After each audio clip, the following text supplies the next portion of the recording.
MP में निकाय चुनाव में एक बार फिर बीजेपी और कांग्रेस के दिग्गज आमने सामने आने की तैयारी में हैं। जी हां, ऐसा हम इसलिए कह रहे हैं क्योंकि नगरीय निकाय चुनाव में प्रदेश की सबसे महत्वपूर्ण भोपाल नगर निगम की सीट पर कब्जा जमाने के लिए कांग्रेस पार्टी ने पूर्व सीएम दिग्विजय सिंह को आगे कर दिया है। कांग्रेस पार्टी ने भोपाल सीट पर नगरीय निकाय चुनाव को लेकर बनाई समिति में राज्यसभा सांसद दिग्विजय सिंह को सबसे ऊपर रखा है। इसके अलावा कांग्रेस विधायक आरिफ अकील, आरिफ मसूद, पीसी शर्मा, नरेश ज्ञानचंदानी, महेंद्र सिंह चौहान समेत कई चेहरे भी शामिल हैं। ऐसे में भोपाल नगरीय निकाय चुनाव में मुद्दों से लेकर उम्मीदवार तय करने तक को लेकर बनाई गई कमेटी में दिग्विजय सिंह को रखकर कांग्रेस ने बीजेपी को एक बार फिर चुनौती देने का काम किया है। देखिए, सभी स्थानों पर जो नगरीय निकायों के चुनाव हो रहे हैं, वहां पर जो सांसद प्रत्याशी थे, जो विधानसभा प्रत्याशी थे, वो सभी सदस्य हैं। ये एक फॉर्मेट बनाया गया है हमारे पूर्व मुख्यमंत्री माननीय कमलनाथ जी के द्वारा, जिसमें सभी स्थानों पर एक ही प्रकार की कमेटी रखी गई है। और चूंकि दिग्विजय सिंह जी यहाँ से लोकसभा के प्रत्याशी रहे हैं, तो वो भी उस कमेटी में हैं। उनकी जो भूमिका है निश्चित तौर से अहम रहने वाली है। और कांग्रेस एक बड़ी पार्टी है, इसमें अनेक उम्मीदवार रहते हैं, हर व्यक्ति सक्षम होता है, लेकिन पार्टी जिसे सक्षम समझती है उसे चयन करती है और फिर पूरी पार्टी उसके पीछे काम करती है। कांग्रेस के इम्पैक्ट के साथ ही हम लोग चुनाव लड़ने वाले हैं और कांग्रेस का इम्पैक्ट चलने वाला है, इसको कोई नहीं नकार सकता। वहीं नगरीय निकाय चुनाव को लेकर भोपाल सीट पर बीजेपी की तरफ से सीएम शिवराज सिंह चौहान ने भी मोर्चा संभाल रखा है। पिछली बार सीएम शिवराज के करीबी आलोक शर्मा यहां से जीतकर महापौर बने थे और इस बार भी भोपाल नगरीय निकाय के लिए शिवराज सिंह चौहान की पसंद ही पार्टी का चेहरा होगा।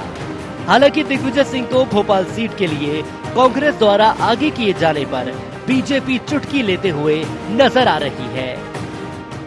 जहाँ जहाँ पैर पड़े संतन के ताता भटका ढा, दिग्विजय सिंह जी जहाँ आएंगे वहाँ पे फायदे ही मिलेंगे। हालांकि 2019 का लोकसभा चुनाव दिग्विजय सिंह ने बीजेपी की प्रज्ञा सिंह ठाकुर से लाखों वोटों के अंतर से हारा था। बावजूद इसके दिग्विजय सिंह की पकड़ भोपाल में कम नहीं आकी जा सकती। यही कारण है कि कांग्रेस पार्टी ने भोपाल की जिम्मेदारी उन्हें दे दी है। ऐसे में ये तो साफ है कि भोपाल के नगर निगम सीट पर चुनाव के बहाने शिवराज और दिग्विजय अब आमने सामने होंगे। दिग्विजय सिंह भले ही खुलकर चुनाव प्रचार नहीं कर रहे हो, लेकिन पर्दे के पीछे दिग्विजय सिंह की रणनीति को कम नहीं आंका जा सकता और यही कारण है कि भोपाल सीट को लेकर कांग्रेस का दिग्विजय सिंह पर भरोसा जताना बीजेपी के लिए चुनौती जरूर साबित हो सकता है। IND24 के लिए कैमरामैन लक्ष्मी नारायण बाथम के साथ आकाश सैन की रिपोर्ट।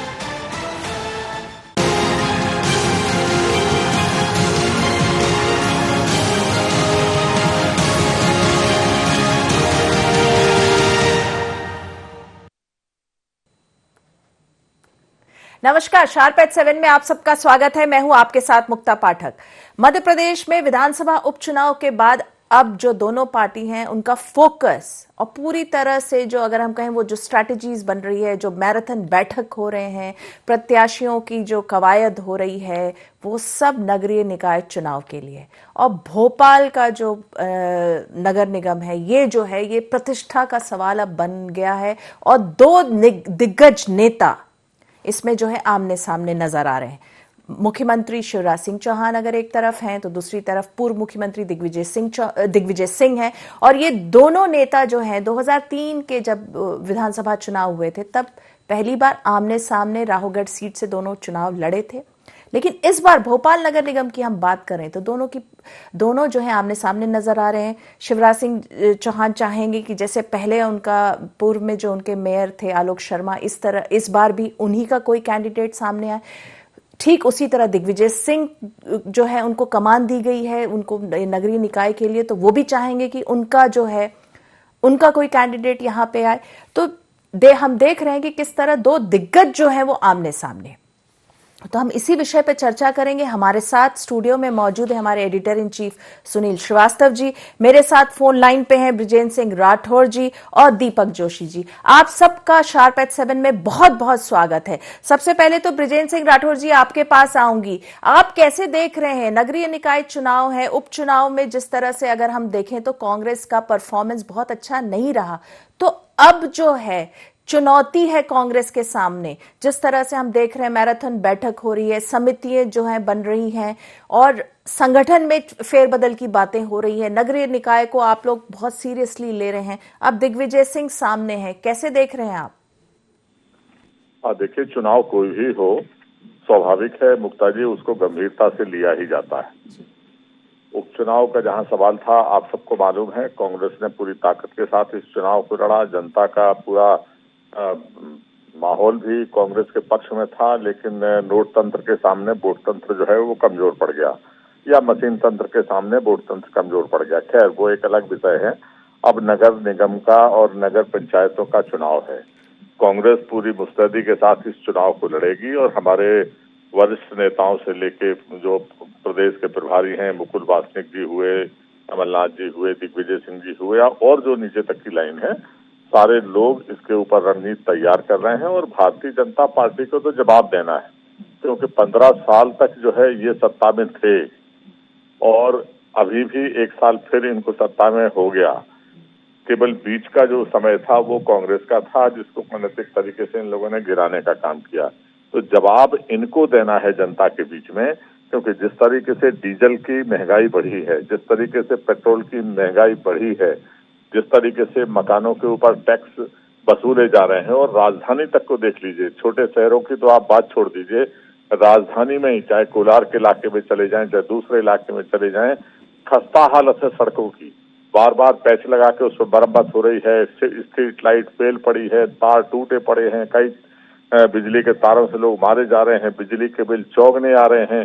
तो जवाब तो इनको देना है, क्योंकि अवैध कॉलोनियां निरंतर सांठगांठ से इन्होंने ये बसाते रहे और उसके बाद मास्टर प्लान आज तक भोपाल में ले नहीं पाए, मास्टर प्लान तैयार नहीं हुआ। केवल सब्जबाग दिखाने का काम भारतीय जनता पार्टी ने किया है, चाहे स्मार्ट सिटी के माध्यम से हो। कितनी स्मार्ट सिटी देश में बननी थी, आज आप बताइए, एक भी स्मार्ट सिटी अगर बन के तैयार हुई हो इतने लंबे वक्त के बाद, थोड़ा बहुत वक्त नहीं होता है, 16 वर्ष जो है आपको समय दिया मध्य प्रदेश की जनता ने, और 16 वर्ष में आप एक भी स्मार्ट सिटी जो है बना के तैयार नहीं कर पाए, ना ही कॉलोनियां जो बसी उनको व्यवस्थित कर पाए। बरसात में ये आलम होता है कि अगर 2 बारिश भोपाल जैसे शहर में, जो राजधानी है, या दूसरे शहरों में होती हैं, तो आप देखते हैं कि पूरा कॉलोनियों में पानी भर जाता है, मच्छर उनकी हालत ऐसी होते हैं। भोपाल जैसे शहर में अस्पतालों में देखिए तो कोई व्यवस्था नहीं है। तो जवाब इनको देना है, और इसलिए जवाब तो कांग्रेस देना चाह रही है। दीपक जोशी जी, आपसे पूछूंगी, पिछली बार जो था नगर निगम में क्लीन स्वीप बीजेपी ने किया था, अब जो है कांग्रेस ने कमर कस ली है कि आपको जवाब देगी, आपको मतलब बीजेपी को जवाब देना है। कैसे देख रहे हैं आप इसको?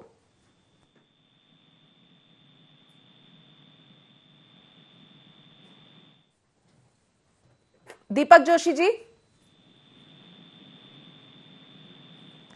लगता है हमारा संपर्क नहीं हो पाया। सुनील जी, आपके पास आऊंगी, आप कैसे देख रहे हैं इसको? देखिए, जिस तरह से जो है कांग्रेस का दावा है कि जवाब तो देना पड़ेगा, ठीक है, जवाब तो जनता देगी, कांग्रेस तो कोशिश कर सकती है। 2 दिग्गज बड़े बड़े नेता आमने सामने। नगरीय निकाय चुनाव जनरली जो होता है उसमें जो है निचले स्तर के जो नेता रहते हैं, दूसरे तीसरे पंक्ति के जो नेता होते हैं, वो इन्वॉल्व रहते हैं और उनकी प्रतिष्ठा जो रहती है उस बेसिस पे, और कितना वो काम करा पाते उस हिसाब से उनको टिकट मिलता है और वैसे वो जीतते हैं। आप कैसे देख रहे हैं इस चीज को? देखिए, भोपाल नगर निगम मुक्ता जी क्या है कि राजनीतिक तौर पर अगर हम देखें तो क्योंकि राजधानी होने के कारण जो महापौर का पद है या भोपाल नगर निगम है, ये दोनों दलों के लिए महत्वपूर्ण हो जाती है।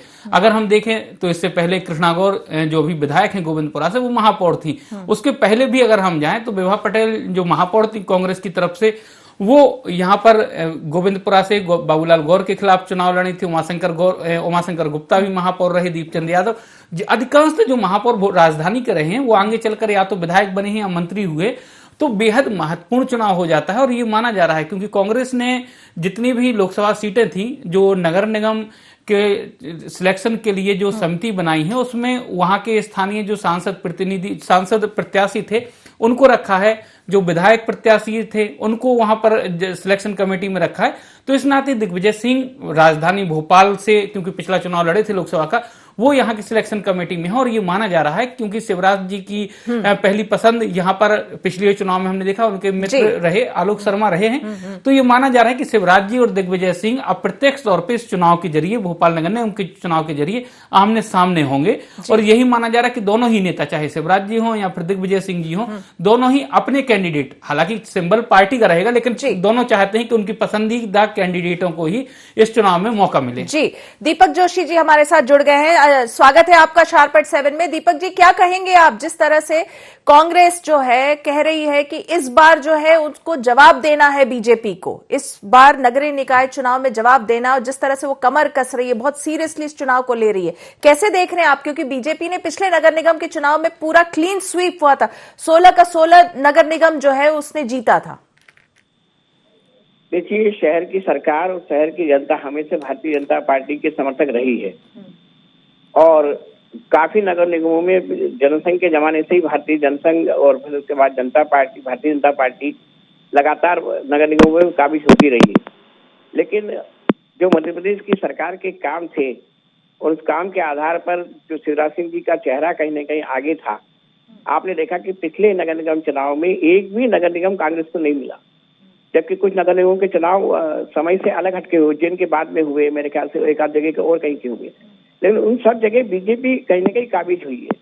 तो ऐसे दृष्टिकोण में शहरी मतदाताओं का मैं कह सकता हूं कि आज भी भारतीय जनता पार्टी के प्रति विश्वास अन्य दलों की तुलना में ज्यादा है।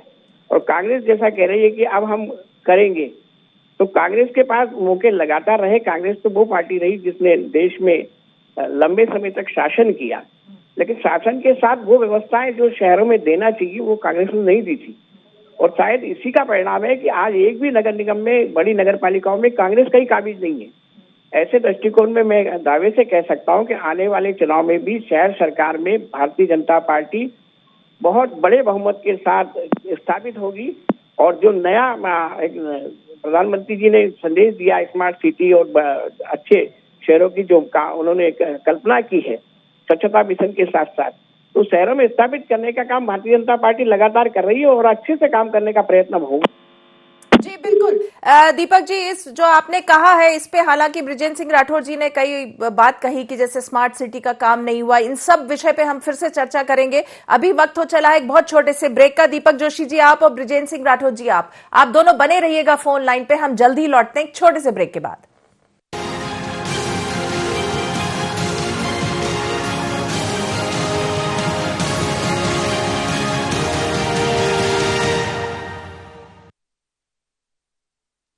बाबा इलायची को जैसे चखा तो लगा कि लाइफ के हर टेस्ट में होना चाहिए प्लेजर।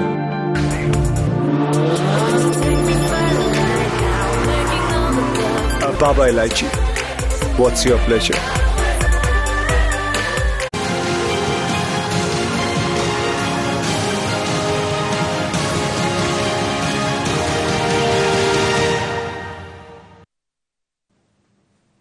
ब्रेक के बाद आप सबका एक बार फिर से स्वागत है। राठौर जी, आपने सुना होगा दीपक जोशी जी को, वो कह रहे हैं कि विजन बहुत अच्छा है बीजेपी का और उनको जो है इस बार भी वो बीजेपी क्लीन स्वीप करेगी नगरीय निकाय चुनाव में। जिस तरह से उन्होंने स्मार्ट सिटी का उल्लेख किया और बाकी चीजों का उल्लेख किया, हालांकि आपने पहले कहा था कि बीजेपी इतने साल तक सत्ता में रह के भी कुछ नहीं दे पाई है जनता को।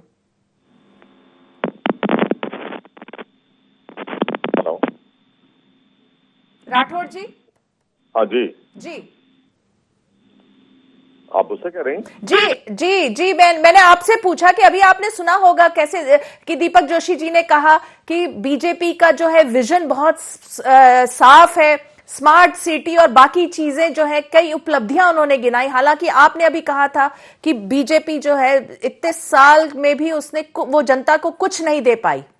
देखिए मैं बिल्कुल इस बात से दीपक भाई की बात से सहमत हूँ कि बीजेपी का मिशन बिल्कुल, विजन बिल्कुल साफ है। क्योंकि काम करो या ना करो, हिंदू मुस्लिम करके किसी तरीके से जो है मुद्दे को भटकाओ और अपना काम निकालो, मशीनरी का दुरुपयोग करो और अपना काम निकालो, तो ये विजन बिल्कुल साफ है। मैं आपके माध्यम से ही कहना चाहता हूँ कि 15 वर्षों में जो भूमाफिया जिस तरीके से जो है वो काबिज मध्य प्रदेश में हुआ, जिस तरीके से बाघ बहनों को नकली खाद, किसानों को नकली खाद, बीज और बच्चों को जो है जो खाद्य पदार्थ हैं वो नकली पे 15 वर्ष लगातार ये माफिया चलता रहा।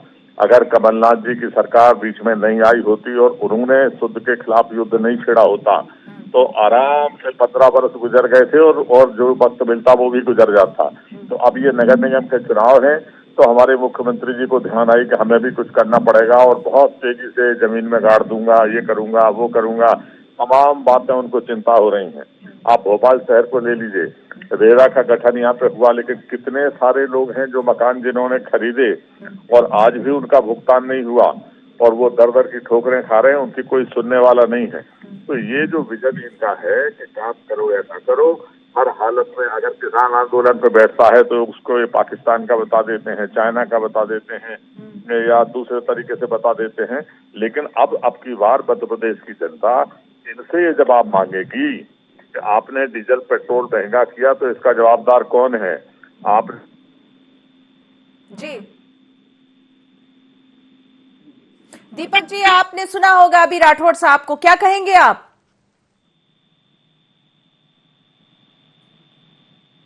दीपक जी,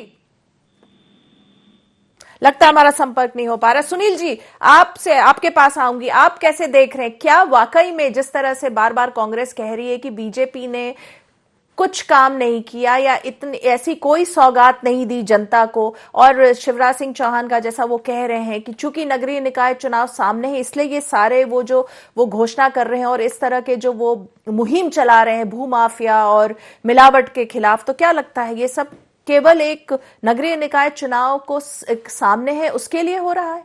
देखिए, मुद्दे नगरीय निकाय क्षेत्रों की अगर हम मुक्ता जी बात करें तो बहुत ज्यादा हैं, क्योंकि स्थानीय समस्याओं को लेकर जिस प्रकार से लोग लगातार प्रदर्शन करते हैं, चाहे पानी हो, बिजली हो या सड़क हो, लगातार हमने देखा पिछले वर्षों में भी, कई सालों में हमने देखा कि भोपाल में अगर बारिश होती है तो किस प्रकार से कॉलोनियों में नाव चलाने की स्थिति आ जाती है। इसके अलावा अगर हम बात करें तो चाहे इंदौर की बात करें या मध्य प्रदेश के किन्हीं भी शहरों की बात करें जिनको स्मार्ट सिटी बनाने का दावा किया जाता है, वहां पर भी कमोबेश यही स्थिति है। स्मार्ट सिटी के काम कई शहरों में चल रहे हैं, लेकिन उनकी गति जो है वो कितनी धीमी है इसका अंदाजा चाहे सरकार की हम बात करें या फिर लोगों की बात करें, उनको भी भली भांति है कि किस कछुआ चाल से वो काम चल रहे हैं। अब जिन प्रोजेक्ट्स की बात हो रही, चाहे हम भोपाल की बात करें, BRTS कॉरिडोर की बात करें, हजारों सैकड़ों करोड़ रुपए में उसको तैयार किया गया और फिर बाद में कुछ समय बाद ही उसके औचित्य पर सवाल उठाए जाने लगे, उसको हटाने की बात यहां कही जाने लगी थी भोपाल में। तो कई ऐसे प्रोजेक्ट हैं जो कहीं ना कहीं जो स्थानीय एजेंसियां हैं, नगर निगम, उनसे तालमेल ना करके उन प्रोजेक्टों को अंजाम देता है और फिर बाद में हमने देखे हैं कि किस प्रकार अलग अलग प्रोजेक्ट के तहत सड़कें खोद दी जाती हैं, फिर उनका मेंटेनेंस किया जाता है। पूरे साल यही काम होते हैं, तो एक सुनियोजित तरीके से नगर का विकास नहीं हो पाता। तो कई मुद्दे ऐसे हैं जिस प्रकार से बृजेंद्र सिंह राठौड़ जी बता रहे हैं कि वाकई में उन मुद्दों की तरफ चाहे सरकार हो या नगरीय निकाय क्षेत्र हो, उनको उनमें काम करने की बेहद जरूरत है। इसके अलावा अगर हम बात करें तो कैंडिडेट्स, कौन कैंडिडेट चाहे बीजेपी के हों या कांग्रेस के हों मुक्ता जी, कौन ऐसे नेता हैं या फिर जनप्रतिनिधि हैं जो 5 साल जनता के बीच रहे, उनकी हर सुख दुख में साथ रहे? क्योंकि बारिश जब पानी घरों में घुसा, चाहे भोपाल की बात करें या दूसरे शहरों की बात करें, तो कई जनप्रतिनिधि ऐसे थे जिन्होंने फोन तक बंद कर लिए। तो उसकी भी परीक्षा इस नगरीय निकाय चुनाव में हो जाएगी। जी दीपक जी, आपसे पूछना चाह रही हूं कि अभी जिस तरह से आपने सुना होगा बृजेंद्र सिंह राठौड़ जी को, तो आप क्या कहेंगे? उनका ये कहना है कि अभी जिस तरह से शिवराज सिंह चौहान जी जिस तरह से घोषणा कर रहे हैं, जिस तरह से भूमाफिया और नकली खाद्य पदार्थ उन लोगों के खिलाफ जो मुहिम चल रही, वो सब नगरीय निकाय चुनाव को देखते हुए है। नहीं, शिवराज सिंह चौहान तो अक्सर कहते हैं कि उनको जब कांग्रेस कहती है कि घोषणा वीर, तो वो कहते हैं कि घोषणा तो वीर लोग ही करते हैं, और शिवराज जी जब घोषणा करते हैं तो उसको अमल पर लाने के लिए परिश्रम की पराकाष्ठा करते हैं, अपने से खुद भी करते हैं। और मैं तो उनके मंत्रिमंडल का सदस्य रहा हूँ, उन्होंने कोई मौका नहीं छोड़ते जिसमें जनता का भला ज्यादा से ज्यादा हो सके, अधिकतम हम कर सके, वो प्रयत्न उनके द्वारा होते हैं। लेकिन ये जो शहर के मुद्दे हैं, आज स्मार्ट सिटी की कल्पना करना पूर्व पहले के जमाने में और आज के जमाने में बहुत अंतर है। मैं इंदौर देवास में रहता हूँ, इंदौर के पास हूँ। आज इंदौर की आमजन कहते हैं कि वाकई में अब हम इंदौर को एक शहर के रूप में देख रहे हैं। पहले उनको लगता था कि इंदौर एक शहर के रूप में, लेकिन आज जो विकास पिछले 15 साल में कैलाश विजयवर्गीय जी के महापौर बनने से लेकर लगातार बीजेपी के महापौर बने, उसके बाद जो एक नया इंदौर डेवलप हुआ, उसके बाद लोगों का कहना कि इंदौर में ठहराव आया, इंदौर एक अच्छा शहर दिखने लगा। भोपाल में मैं पढ़ा हूँ, भोपाल में छात्र राजनीति की लंबे समय तक क्या दशा दिशा थी भोपाल की पहले की और अब के भोपाल में, तो अंतर तो काफी हद तक आया है। लेकिन जन भावनाओं को देखने के साथ साथ अक्सर कहीं न कहीं परिवर्तन लाना पड़ता है। जैसे स्मार्ट सिटी में भी कुछ बाधाएं आ रही है, जनता की तरफ से आवाज उठी, जनता की सुनवाई करना पड़ेगी। हम जनता को साथ में लेकर, उनका विश्वास लेकर ही आगे के काम को बनाना पड़ेगा। तो ऐसे दृष्टिकोण में शहर अच्छे बने, सुंदर बने, ये कल्पना हमारे प्रधानमंत्री जी की है।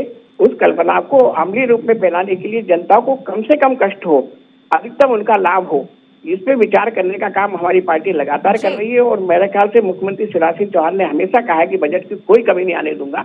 और आपने देखा कि आज भोपाल में भी कमला मार्ग से जोड़ने वाला जो आरबीसी है, हम कहीं ना कहीं लगता है कि हम एक बहुत बड़े शहर में कहीं ना कहीं खड़े। आज भोपाल के तालाब की सुंदरता उससे बढ़ गई। अगर हम राठौर साहब आपसे पूछूंगी, जो हमारा मैंने पहले भी आपसे पूछा था कि जिस तरह से दिग्विजय सिंह जो है उनको कमान सौंपी गई है, एक तरह से वो जो है नगरीय निकाय के लिए जो है वो इतने प्रत्याशी चयन हो गया, उसके बाद स्ट्रैटेजी बना रहे हैं, जिस तरह से वो कर रहे हैं, तो ये कितना कारगर साबित होगा? क्योंकि लोकसभा चुनाव में तो वो हार गए थे, जनता ने उनका साथ नहीं दिया था। जनता ने तो साथ दिया था। मैंने पहले ही कहा कि नोट तंत्र के सामने वोट तंत्र हारा है। लोकसभा की हम बात कर रहे हैं, लोकसभा चुनाव दिग्विजय सिंह हार गए थे। लोकसभा मैंने पहले ही आपसे कहा कि इनका तो एक ही विजन है कि किसी भी तरीके से हिंदू मुस्लिम करो और योग्य लोगों को जो है वो पीछे रह जाएं, चाहे कोई भी जीत जाए। तो ये इस तरीके से करते हैं। लेकिन मैं आपसे पूछता हूं कि भले ही भोपाल की बात हो या इंदौर की बात हो, आज भोपाल में भोपाल की खूबसूरती अगर है तो वो है बड़े तालाब की, उसके चारों तरफ की रोड की, या उसकी साफ सफाई योजना की। आपको भी पता होगा, हमारे मित्र अपना दीपक जोशी जी हैं, इनको भी पता है। ये सारा योजना मंजूर करी थी कमलनाथ जी ने जब वो वन पर्यावरण मंत्री हुआ करते थे। मैं भी एमएलए था। 340 करोड़ रुपए इस योजना के लिए मंजूर हुए थे, जिससे आज भोपाल खूबसूरत दिखता है। जहां तक शिवराज सिंह जी का सवाल है, इनकी निगाह तो हमारे दीपक जोशी जैसे मित्र के ऊपर नहीं पड़ती है। जो एक इनकी पार्टी में 2-4 लोग ही तो हैं जो भले लोग हैं, जिसमें एक हमारे दीपक भाई भी हैं, लेकिन इनके ऊपर भी निगाह दी जाती है। ऐसे लोगों को भी जो है वो नजरअंदाज कर दिया जाता है। लेकिन अब ठीक है, इनकी मजबूरी है, इन्हें कहना तो वही पड़ेगा कि हमारे मुख्यमंत्री बहुत अच्छे हैं, शिवराज सिंह जी बहुत अच्छे हैं। लेकिन जो सच्चाई है वो मध्य प्रदेश के लोग जानते हैं। और ये 15 वर्षों का जो जिस तरीके से भ्रष्टाचार हुआ है नीचे लेवल पे, खासतौर से नीचे लेवल पे मैं आपसे बात कर रहा हूँ, जिनके चुनाव में जिस तरीके से जनता को ठगा गया, लूटा गया, इन सब का जवाब अब जनता देगी और जवाब मांगेगी उन लोगों से जो 16 वर्ष तक लगातार इन संस्थाओं में रहे। जो शहर की वोटिंग होती थी वो अलग बात है, लेकिन अब की बार मुझे पूरा विश्वास है कि ये बदलाव होगा। और लोग जो है वो बोल नहीं रहे हैं, क्योंकि जो बोलता है उसके खिलाफ मुकदमा हो जाता है। बोल नहीं रहे हैं, लेकिन बोल नहीं रहे। यही चीज राठौड़ साहब कांग्रेस कहती थी जब उपचुनाव थे, उस समय भी वो कांग्रेस कहती थी कि जनता बोल नहीं रही है, जनता चुप है और जनता जो है जवाब देगी। जनता ने तो देखिए जवाब दिया और अधिकांश सीट जो है वो बीजेपी के पास चली गई। वो तो मैंने आपको पहले ही बोला है, अभी भी मैं आपसे कह रहा हूँ कि मशीनों के बजाय वैसे वोट डलवा लें तो इसमें भी पता लग जाएगा और उसमें भी पता लग जाता। लेकिन अब क्या करो, व्यवस्था है जो है उसको हमें भी भोगना पड़ेगा, तो प्रदेश को भी भोगना है और देश को भी भोगना है, और हम सब मिलकर भोग रहे हैं। जी दीपक जोशी जी, आपसे पूछूंगी कितनी चुनौतियां हैं बीजेपी के सामने, क्योंकि पिछली बार अगर हम देखें तो 16 के 16 नगर निगम आप लोगों ने किया था, पूरा क्लीन स्वीप किया था। इस बार क्या उम्मीद कर रहे हैं आप? नहीं, मैंने कहा कि देश के पूरे जनता कहीं न कहीं मोदी जी और शिवराज जी, प्रदेश की जनता शिवराज जी के नेतृत्व में भरोसा करती है। इतने बड़े चेहरे हमारे पास तो है ही है, लेकिन स्थानीय स्तर पे भी हमारे पास बहुत अच्छे लोग हैं जो नगर निगम और नगर पालिकाएं बहुत अच्छे से चला सकते हैं, और उन्होंने चलाई भी, और भारतीय जनता पार्टी ने कहीं न कहीं दिखा भी दिया है। तो मैं दावे से कह सकता हूँ कि नगर की जो सरकार का चयन होने वाला 16 नगर निगम के साथ जो बड़ी नगर पालिका है, नगर परिषदें हैं, वो भारतीय जनता पार्टी निश्चित रूप से जीतेगी। क्योंकि हमारे यहाँ संगठन का एक काम अलग तरीके से होता है। हमारे यहाँ 5 साल संगठन चुनाव के लिए काम नहीं करता, जनता के लिए काम करने के साथ साथ कार्यकर्ताओं को जोड़ने का निरंतर हमारे यहाँ काम होता है। अभी आपको पता होगा कि हमारे यहाँ ब्लॉक पर कार्यकर्ताओं को प्रशिक्षण का काम चल रहा है। तो ऐसे दृष्टिकोण में कार्यकर्ताओं को लगातार काम देकर जनता और संगठन के बीच जो जुड़ाव को लेकर काम करने वाली भारतीय जनता पार्टी है, हमें कोई बहुत बड़ी चुनौती लगती नहीं है। हमारे यहाँ अपना सिस्टम है जिसमें हम प्रत्याशियों का चयन करते हैं जिले से, संभाग से, प्रदेश से। तो हमारे यहाँ अलग सिस्टम है। उस सिस्टम के द्वारा अपील का भी हमारे यहाँ प्रावधान है।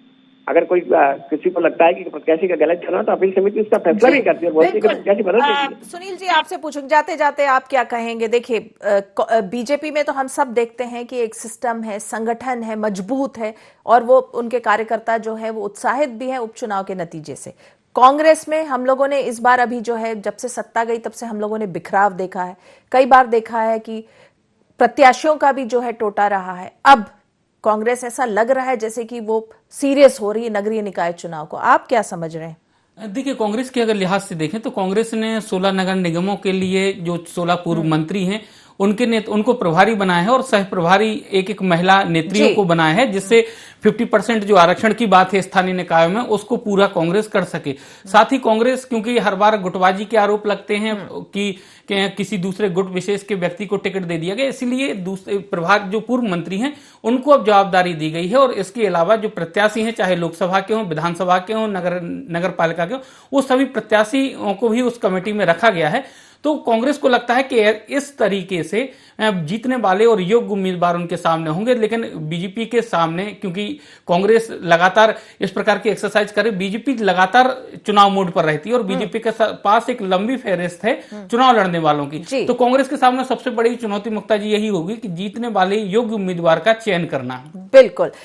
दीपक जोशी जी आपका, ब्रिजेंद्र सिंह राठौर जी आपका और सुनील जी आपका, आप लोग सबका बहुत बहुत धन्यवाद। आपने शार्प एट 7 के इस डिस्कशन में हिस्सा लिया। तो हम बात कर रहे थे किस तरह से विधानसभा के उपचुनाव के बाद अब जो है दोनों पार्टी, बीजेपी और कांग्रेस, दोनों का जो फोकस है वो नगरीय निकाय चुनाव पे है। बीजेपी जो है उसका संगठन मजबूत है, उसका एक तरीका है काम करने का, उसके जो कार्यकर्ता हैं उत्साहित हैं उपचुनाव के नतीजे के बाद। अब कांग्रेस जो है वो कमर कस रही है, सीरियसली चुनावों को ले रही है, समितियां का गठन हो रहा है और जिस तरह से दिग्विजय सिंह जो हैं वो आगे हैं और यहाँ पे जो है बीजेपी से मुख्यमंत्री शिवराज सिंह चौहान जी हैं, तो दोनों का जो है आमना सामना है अप्रत्यक्ष रूप में, क्योंकि दोनों चाहेंगे कि भोपाल का नगर निगम जो कि बहुत इंपॉर्टेंट है उसमें उनके प्रत्याशी हैं, उनको टिकट मिले और उनका कब्जा हो। तो शार्प एट 7 में फिलहाल इतना ही। आप बने रहिए IND 24 के साथ। नमस्कार।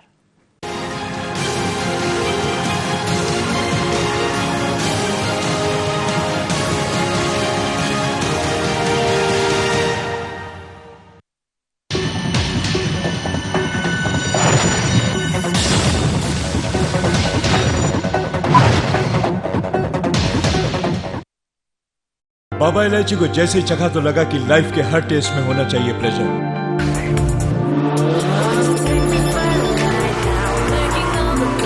Baba Ilaichi, what's your pleasure?